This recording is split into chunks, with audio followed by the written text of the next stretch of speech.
Bonjour. Tout est fonction de quelque chose dans la vie. Si je vous dis demain je veux absolument que vous soyez en forme, vous allez vous arranger pour dormir suffisamment. Naturellement, celui qui aura dormi 2 heures n'aura pas la même forme que celui qui aura passé 7 ou 8 heures dans son lit. Celui qui aura dormi sur une paillasse n'aura pas la même forme que celui qui aura dormi dans un lit confortable. Prenons un autre exemple. Un enfant, entre 0 et 10 ans. La taille de cet enfant sera, grosso modo, avec quelques facteurs externes évidemment qui vont varier dessus, mais fonction de l'âge de cet enfant. La femme qui met au monde un nourrisson, on peut espérer pour elle que ce nourrisson n'aura pas la taille d'un enfant de 10 ans. C'est normal, vous l'avez compris, aujourd'hui, nous allons parler des fonctions. Alors permettez-moi d'être sérieux 30 secondes. Les fonctions correspondent au chapitre le plus volumineux du programme de secondaire, peut-être même le chapitre le plus important. J'espère donc que je serai là pour vous aider à le comprendre. Aujourd'hui, les fonctions. Top départ, Lionel, est-ce que tu peux me suivre avec ta caméra, s'il te plaît? Plongeons maintenant dans l'univers magnifique des chiffres et des mathématiques. 2, 8, 10, 12, moins 15, 30, 16. Toutes ces valeurs sont des constantes. 2 sera toujours 2, 2 ne va pas se transformer en 1 ni en 3, 8 sera toujours 8, 8 ne va pas devenir 10, 12.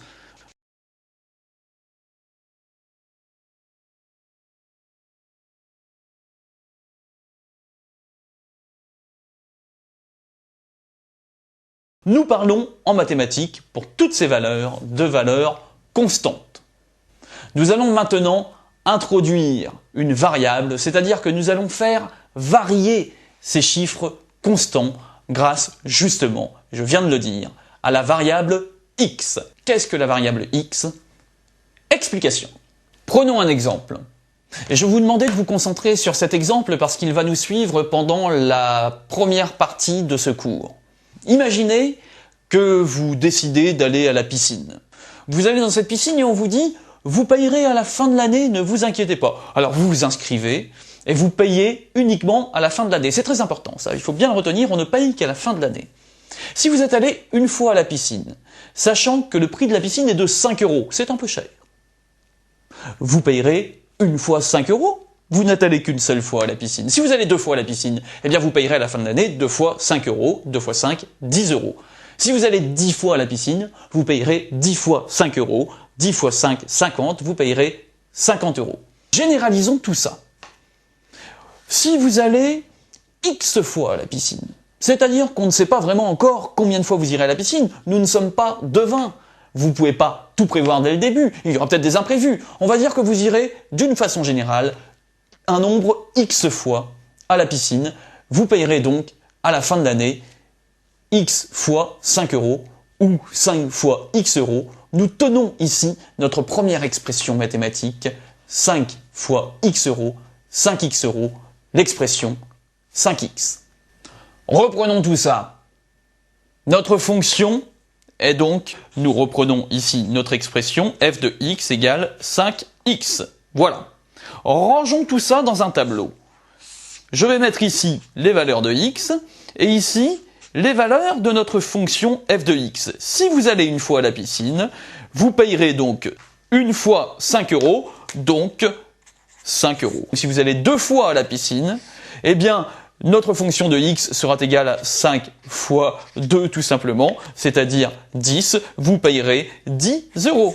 Et bien entendu, d'une façon générale, si vous allez x fois à la piscine, vous payerez 5 fois x €, soit, d'une façon générale, vous payerez 5 fois x €, soit 5x €. C'est tout.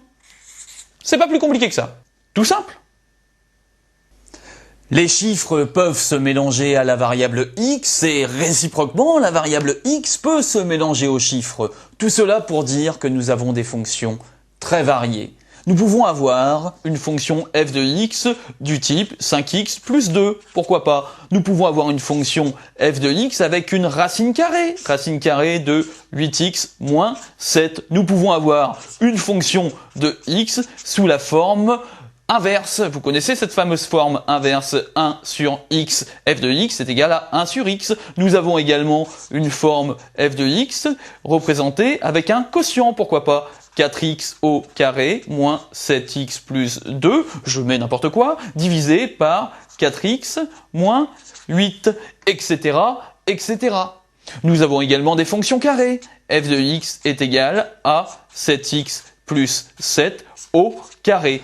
Tout cela pour vous dire que les fonctions sont très nombreuses, très variées, et nous allons justement essayer de ranger tout cela dans des cases avec des fonctions que vous devrez connaître impérativement. Nous parlerons des fonctions usuelles. Alors voici quelques exemples de ces fonctions usuelles. f de x est égal à x au carré. Nous l'appelons la fonction carré et vous devrez connaître précisément toutes les caractéristiques de cette fonction carré, comment on la représente graphiquement, etc., etc. Nous avons la fonction inverse, f de x égale 1 sur x. Nous étudierons également la fonction racine carrée, racine de x. Je passe sur ces points-là, nous y reviendrons. Pour l'instant, étudions la première fonction qu'on vous demandera d'étudier, la fonction linéaire. L-I-N-E-A-I-R-E, linéaire. Alors, qu'est-ce qu'une fonction linéaire? La fonction linéaire a pour expression générale f de x est égal à x ou a fois x. A, c'est quoi? A, c'est une constante. Les constantes dont je vous parlais tout à l'heure, CSTE pour constante, moins 2, 3, 7, 18, 20, 40. X, c'est notre variable x. Exemple, f de x égale moins 2x. Moins 2, c'est moins 2. Moins 2 sera toujours moins 2. Moins 2, c'est une constante. X, c'est une variable. F de x égale 5x. Ah bah tiens, c'est notre fonction de tout à l'heure. Eh oui, tout à l'heure, l'exemple de la piscine nous a amené sur une fonction linéaire. F de x égale une constante, a, fois une variable, x. Autre exemple, f de x égale 3x. F de x égale moins 40x. Toutes ces fonctions sont des fonctions linéaires. Tant qu'à être dans la fonction linéaire, parlons tout de suite de la fonction qui est juste au-dessus de la fonction linéaire, la fonction affine, A2FINE, la fonction affine.